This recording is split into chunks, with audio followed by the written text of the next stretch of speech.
So it's essentially a Malaysian or Indonesian fried rice. And the difference in flavour really comes from things like your shrimp paste and your ketchup mayonnaise, your sort of almost treacly soy sauce. I'm going to go for dices of onion and red pepper. You don't want to overload your wok with too many ingredients because you want to keep that wok nice and sort of high heat most of the way through.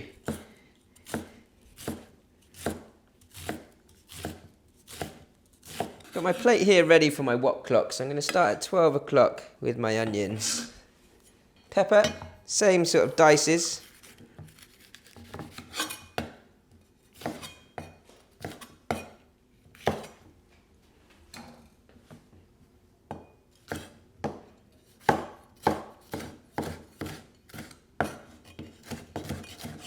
And of course, you can use whatever vegetables you want for this. It is a fried rice after all. Most importantly, the rice needs to be, much like egg fried rice, sort of steamed and cooled.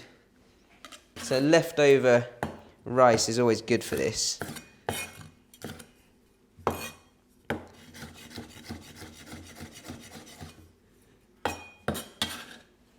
So I've got my onions, my pepper diced up. I'm going to put a little bit of garlic into this as well. And then your spring onion is for the end.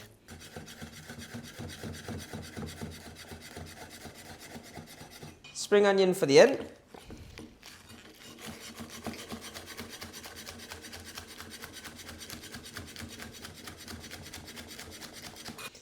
And as mentioned, the rice, which has already been cooked and cooled.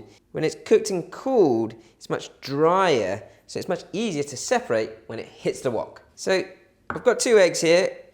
One that I'm going to mix and get into the actual rice, and the other one we're going to fry to put over the top because Lee has specifically requested that we have a fried egg on top of our Nasi Goreng. And he's absolutely right. It just tops it off. Right, my egg's ready. That's going to go in first. So I'm actually going to pop that kind of at just above 12 o'clock. We're ready to wok. So wok clock is ready. 12 o'clock with your first ingredient, and then you go all the way around. And that's why we call it a wok clock. So we know it's nice and organized and it makes my cooking easy. So onions, pepper, garlic, my rice. But don't forget, your egg's going to go before all of that. So we want your wok on a nice high heat to start. The flavour is going to come in later on. We've got some shrimp paste, just a small amount there. 97% shrimp, 3% salt. And then the rest, sort of to balance out that flavour. A little bit of salt and pepper, some ketchup mayonnaise, which is the main ingredient, a little bit of sesame oil to finish. Drizzle of oil. Just baste that wok well. And then pour your egg in carefully. Let that cook through for a second and then start to push it through. And quickly scramble that egg and push that to the back. You know you've got your wok hay, the height of your file, or that sort of feeling of the wok's air right if there's no sticking at the bottom of the wok. At this point, I'm going to add a little bit of oil ready for my onions. Onions in. That wok is smoking hot. I'm going to bring my egg over the top of my onion so it doesn't burn. And then just sort of break into the egg and push and fold and push and fold. Really quick cooking. But it's all about understanding how to maneuver that heat. So there's 3 or 4 ways to cool your wok down. Number 1, stirring. It's a stir fry. Number 2, pushing and folding with your spoon down. Try and keep your ingredients in the wok. And then number 3 is a wok toss. Lift it up, long push forward, quick flick back. Once or twice is enough. It'll just bring that smoke up here. The last one, which you probably have seen before, the tummy and the head. Round and round, back and forwards, round and round with your spoon, back and forwards with your wok. I don't want to overcook this, so I'm going to push this to the back, allow space for my next ingredient. If your wok is sort of dry of oil, then just a little drizzle of oil will do the job. Again, nice and hot before you put the next ingredient in. That's a great sound. Never lose your sizzle, guys. So just push that through, bring the rest of the ingredients over the top, give it a little tummy in the head, flick through, and then you're just sort of cooking out the rawness of the red pepper, maintaining a high heat all the way through. Garlic can go in with that. Oh, hello. Got really good heat going here in the wok now, so I'm just going to push that to the back. My rice is going to come in next, so I just want to make sure there's plenty of space for that rice. Again, that last bit of oil in the wok, your rice goes in. You can see how easily that separates out. Bring the rest of your ingredients into the wok. I'm just going to bring the heat slightly down just whilst I'm moving that around. Now at this point, any sort of clumps of rice you want to start to break up with the base of your spoon. And if you do feel any sticking at the base of the wok, just give it a scrape at that point that it's sort of catching. And that will just come from any moisture that's coming out of the rice. But I'd recommend not to put too much oil into this. If you need a little bit more, just a drizzle will do, but from the edges, like so. One round, and then bring that in.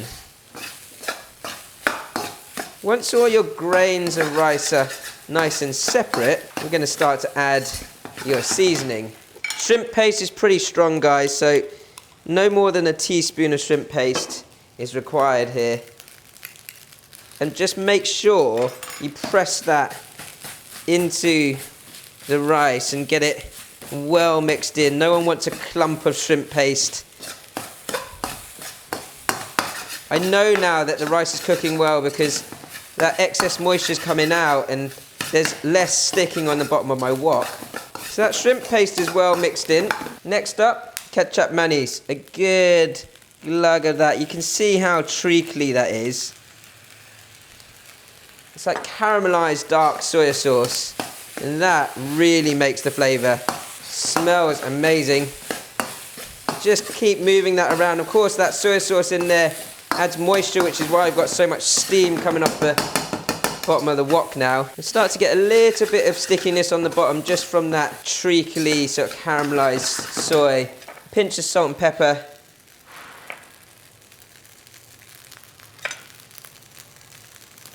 And then lastly, a little drizzle of sesame oil. So I've cooked this through a little bit longer than, say, an egg fried rice, a classic egg fried rice, because I want to make sure that the moisture of the sauce and everything does come out, and you get that nice sort of fluffy, but still separate grain of rice. That is ready. Spring onion. I'm going to dish this up, and then we'll fry the egg to top it off.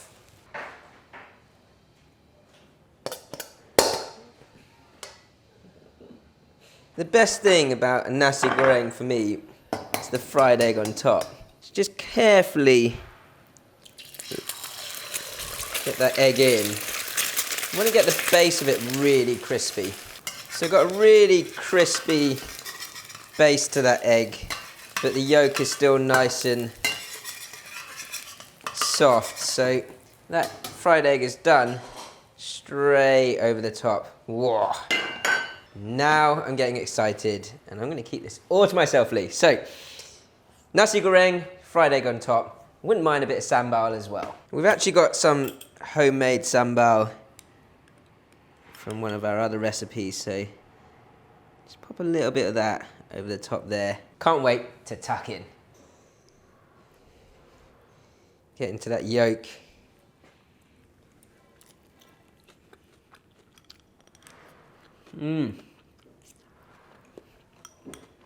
Oh, with the sambal. That's delicious.